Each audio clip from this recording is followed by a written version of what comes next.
What's up, everyone, and welcome to Sustainability Now, where we cover how the environment, our society, and corporate governance affects and are affected by our economy.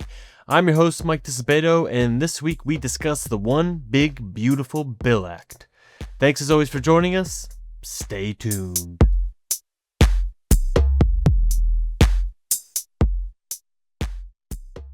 We were off last week, and while we in the US were away celebrating the independence of our great nation on July 4th, the US House and Senate was passing a very large, very extensive tax and domestic policy bill.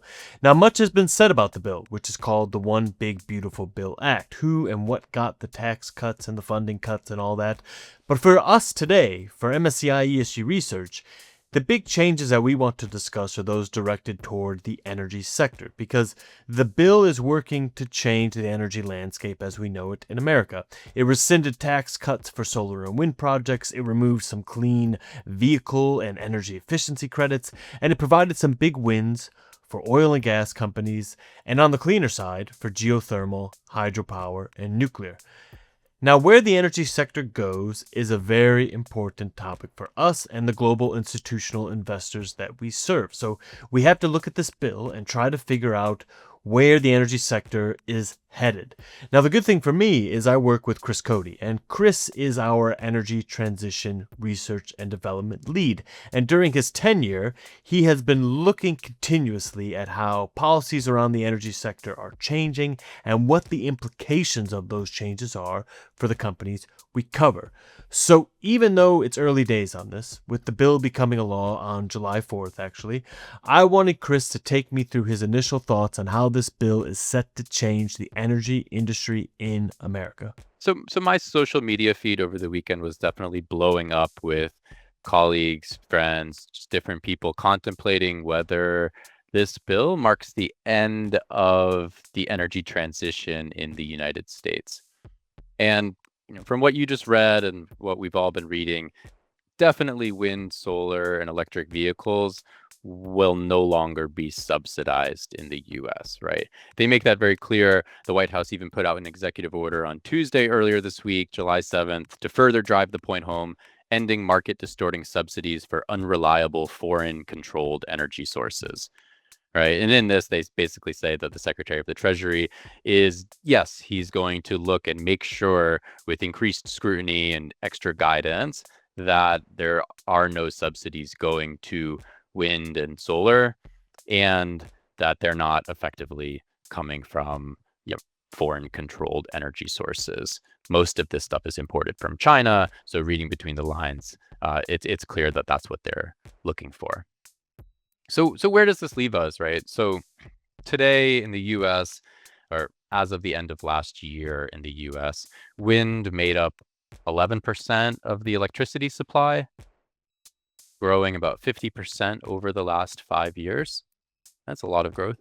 And solar made up of just 5% of the total supply, and that had grown 200% over the last 5 years. So together, this is well short of what something like natural gas supplies, which is around 45%.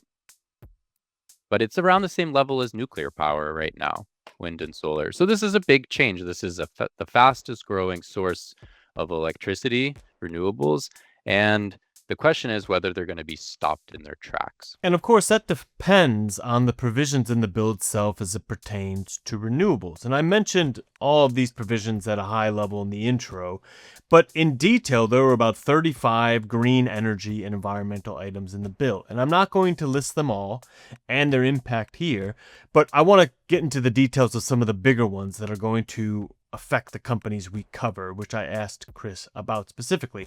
Mainly one that's called the removal of advanced manufacturing production credits, which terminated credits for wind power companies after the 2027 mark and disqualified facilities that use certain components from China and other, quote, foreign entities of concern, unquote.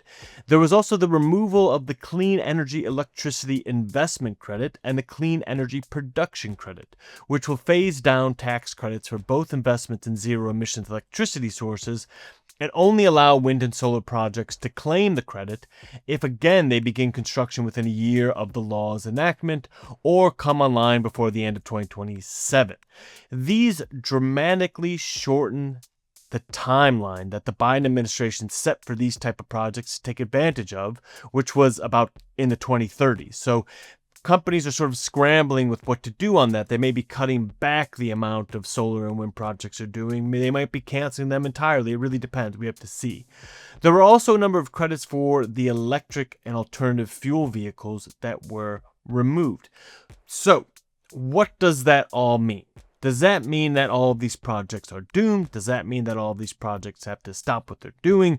Are we going to have a lot of lost capital here? What is going on? I think what this means, what we can assume this means, is that only a select number of projects are going to be built. They're going to get pulled forward. Those that can be pulled forward will be pulled forward.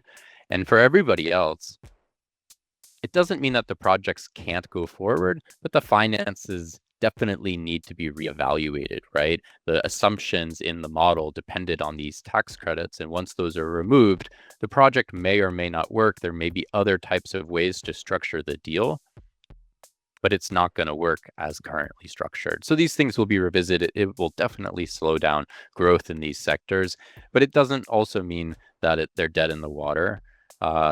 We can look elsewhere for examples of how solar and wind can stand on their own legs. You may think I'm going to go talk about Europe and China, and I definitely could, but I actually want to draw our attention to two smaller countries, not small countries, but smaller areas, Pakistan and Turkey, that have seen massive solar growth over the last few years at the combination of sky high energy prices, in part due to rising natural gas prices as Europe and China play tug of war over importing liquefied natural gas, but also because of some policy tweaks that have made this easier. I think Pakistan installed 15 gigawatts of new solar in the past year, and Turkey just over 7 gigawatts. These are really, really big numbers, making them some of the largest solar markets in the world now. Meaning solar and wind are two of the transition technologies, if I may use that term, that are able to stand on their own because they are supported by more than just subsidies and policies. They're supported globally. Many countries are moving toward them.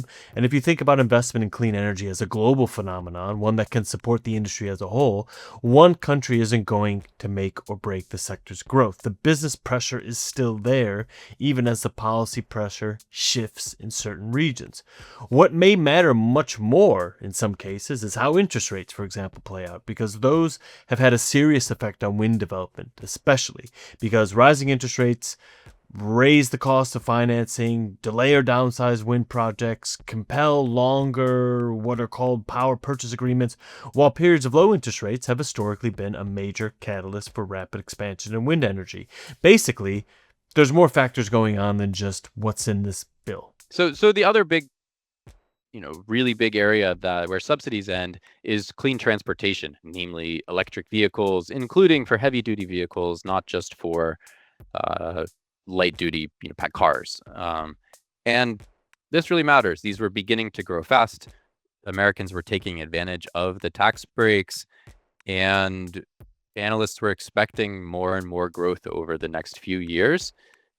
This will definitely now be put on hold, as will the industry built around it, where both there was more onshoring happening in order to be able to take advantage of the tax credits rules built into the Inflation Reduction Act, and importing more batteries from countries like China. This now gets more difficult, not only because of the reduction or the removal of tax credits, but also because of the tariffs that are being put on, right?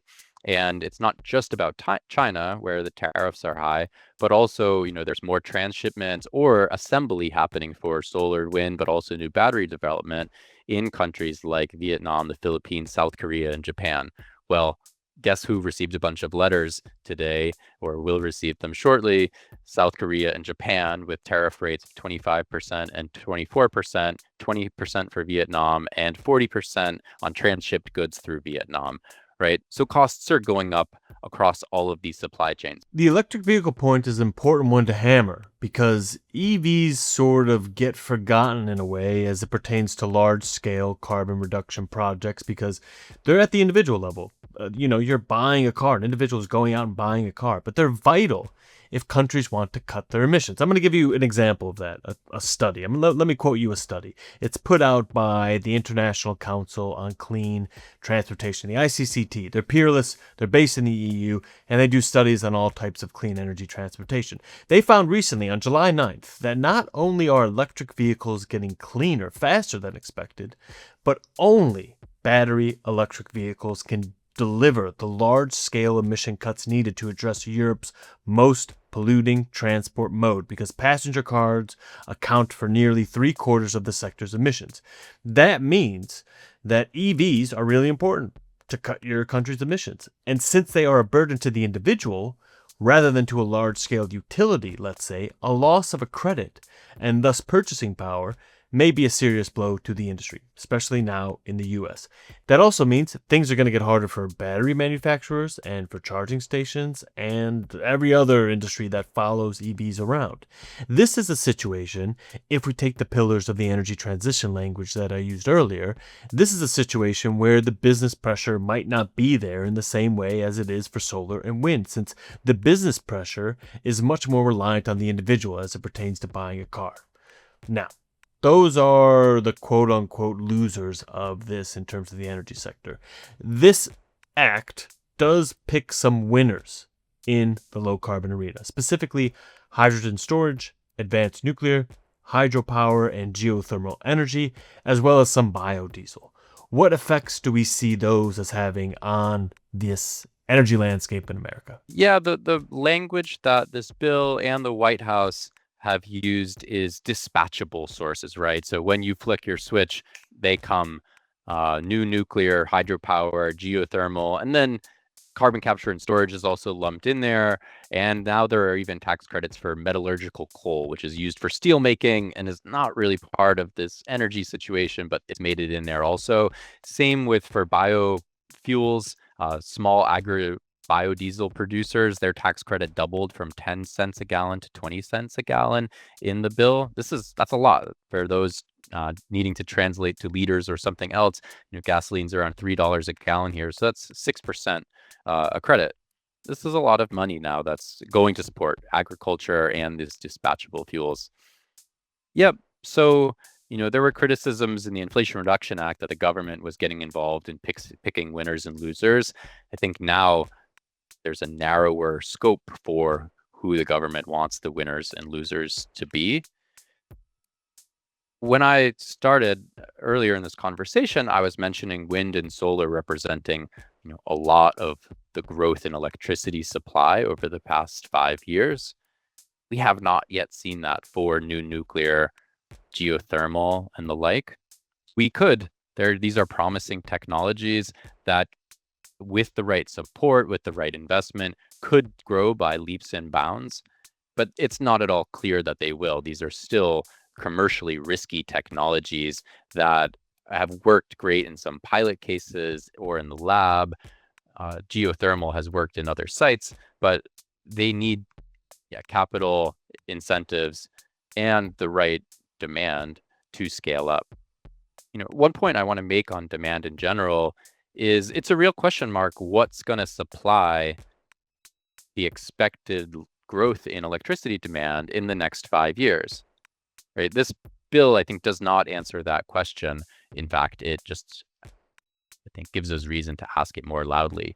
Because one thing that's become very clear listening to earnings calls and just the general chatter in energy over the last several months is that we should not expect new gas turbines to be available and installed in the US in the next 5 to 7 years. Orders are already booked out through that period. So maybe gas is a generally viable option. It is a generally viable option, but not to add substantial new capacity anytime soon from what we're hearing from CEOs. And then, these other sources, they're going to take some time to ramp up. We're not expecting new nuclear to really come online for another 5 to 7 years. geothermal only exists in small pockets. So there's a big question mark about what's going to meet demand for the data centers fueling the artificial intelligence boom right now. And someone's going to have to pay for this either by squeezing your margins on the new electricity projects for solar and wind and still having those go forward, or consumers who are going to have to pay for, the same electricity that they've been getting, but with less supply and more customers competing for it. So, taking that train of thought to its quote unquote dirty conclusion would make me think fossil fuel companies are set to benefit from this bill then. And that does seem to be what the bill is trying to do with some of its, mandatory oil and gas lease sale provisions in Alaska and other public lands and at sea that it's now enshrined in law, as well as the postponement for 10 years of the implementation of a fee on methane leaks from oil and gas operations and a rescinding of funding for other programs to reduce those leaks. And if energy demand continues to climb in the U.S. due to data centers, as we see year over year and probably into the future for a while, and if this bill hampers the growth of alternative energy sources that have seen the most growth over the past decade, then the ones that have been around since the Industrial Revolution should likely benefit, right? Yeah, I think when it comes to oil and gas, it shows the limits of government intervention in such a large, mature sector, right? I mean, the bill definitely puts its thumb on the scale of increasing tax credits for oil and gas producers, making it easy for them to develop more on federal lands, which is always a political football that switches back and forth between parties. But I think the market generally wins in this one compared to, any government subsidies. Demand is still growing in general on a global level, but at a slower rate than it has historically, right? So I think projections are set for under 1 million barrels a day, 750 to 800,000 barrels a day, compared to maybe a historic average of 1 million barrels a day. So slower demand growth. And this is in part being chipped away at by continued EV growth elsewhere in the world, especially China, mostly in China, but also in Europe and in other places. And that will continue, right? And then also more efficiency gains. The efficiency is always chipping away at the margin, even while need for more energy, including fuel, especially in petrochemicals, is growing.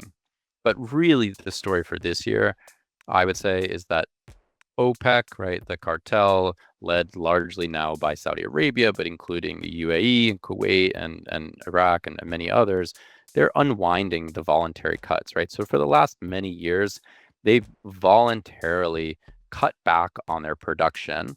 They're a cartel, so that's what they do. They organize their production levels across a large number of members, and they chose to wind back their production levels.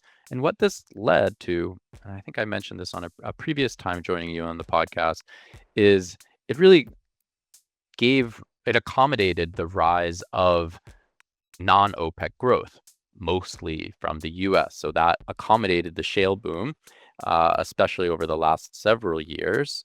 And now OPEC is changing its mind. They're saying, no, we don't want smaller production levels at higher prices. We're going to accept lower prices and really ramp up our production levels. And that's what's taking place now. It's what's responsible for driving the price down by $10 to $15 a barrel over the last year. And then we're also seeing on top of that expected and continued to expect huge supply increases coming out of Brazil and Guyana, right? So not US, but also not OPEC. And they have much lower costs to cover than, for example, shale producers in the Permian. So if we're expecting oil prices to sit around $60, $65 a barrel for the next year, and if you look out at futures for Brent crude, the global benchmark, that's around where they're sitting, $65, not just now, but next year and in 2 years' time. And so then, especially with steel tariffs and the remaining, higher interest rates, it doesn't seem obvious that producers are going to be increasing their capital expenditures to increase production, especially in the US, where they're at a cost disadvantage compared to these other markets.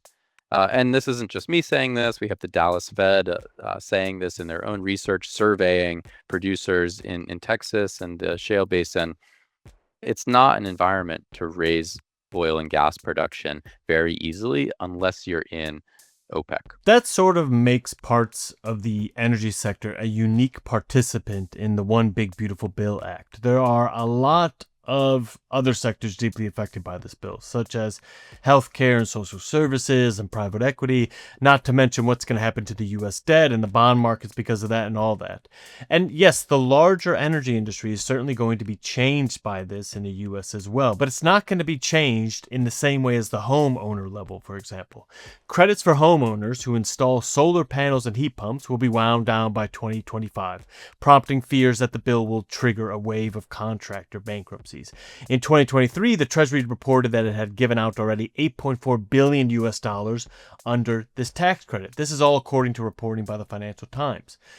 But at the level of some of the, if you will, utility scale energy resources, as Chris just noted, there are market dynamics that have more of an impact on the industry than what can be done even at the federal level of government. And that sort of has been our message here for a while. Policy is a fickle thing, but we see a continued long-term push toward more renewable and sustainable energy sources. And those companies and investors that are looking to make the most of the messy energy transition that we're currently engaged in, this policy is part of that, but all these other aspects are part of it as well.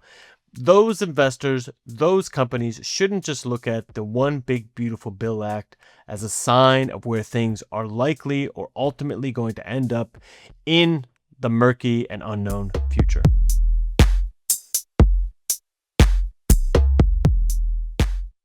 And that's it for the week. I'd like to thank Chris for talking to me about the news with a sustainability twist. I would like to thank you so much for listening. If you like what you heard, please don't forget to rate and review us. That really helps push us up on podcast lists. And subscribe if you want Sustainability Now in your inbox every week. Thanks again, and talk to you soon.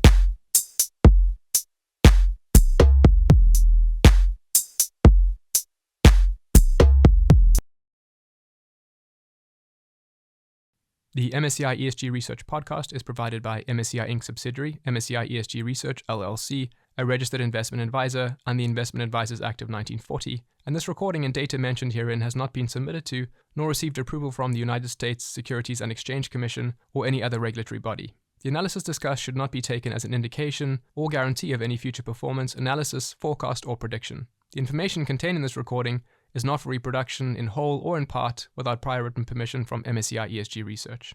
None of the discussion or analysis put forth in this recording constitutes an offer to buy or sell or promotional recommendation of any security, financial instrument, or product or trading strategy. Further, none of the information is intended to constitute investment advice or recommendation to make or refrain from making any kind of investment decision and may not be relied on as such. The information provided here is as is, and the user of the information assumes the entire risk of any use it may make or permit to be made of the information.